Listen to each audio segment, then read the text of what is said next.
Hi, നല്ല വിശപ്പെട്ടു. ഒരു 10-11 മണിയൊക്കെ കഴിഞ്ഞ് കഴിഞ്ഞപ്പോൾ അടുക്കളയിൽ ചെന്ന് കഴിഞ്ഞപ്പോൾ ഇവിടെ തൊഴിലുറപ്പിൻ്റെ ചേച്ചിമാർക്ക് ഉണ്ടാക്കിയ കുറച്ച് കപ്പയും ചമ്മന്തി ഇരിപ്പുണ്ടായിരുന്നു. അപ്പോൾ അത് കഴിക്കാമെന്ന് വെച്ചേ. ഞാൻ കഴിച്ചു നോക്കിയപ്പോൾ ചമ്മന്തിക്ക് നല്ല എരിവുണ്ടായിരുന്നു, പക്ഷെ നല്ല ടേസ്റ്റ് ഉണ്ടായിരുന്നു കേട്ടോ. അതിൻ്റെ കൂടെ കുറച്ച് നല്ല മധുരമായിട്ട് ഒരു ഗ്ലാസ് കട്ടൻ ചായയും കുടിച്ച് നല്ല കോമ്പിനേഷൻ. ആഹാ, എന്തൊരു അന്തസ്സ് അല്ലേ. അതിൻ്റെ ഇടയിൽ തന്നെ ഇവിടെ ഉറങ്ങുന്നുണ്ടേ. അപ്പോൾ ആ സമയം കൊണ്ടാണ് ഞാൻ കഴിക്കുന്നത്.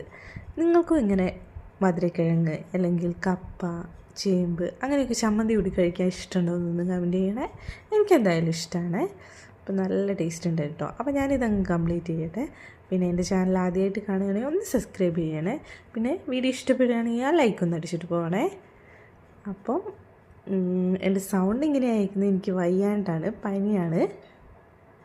അപ്പം മറ്റൊരു വീഡിയോ ആയിട്ട് പിന്നെ വരാം. അപ്പോൾ ടാറ്റാ, ബായ്. ഞാനത് കംപ്ലീറ്റ് ചെയ്യട്ടെ.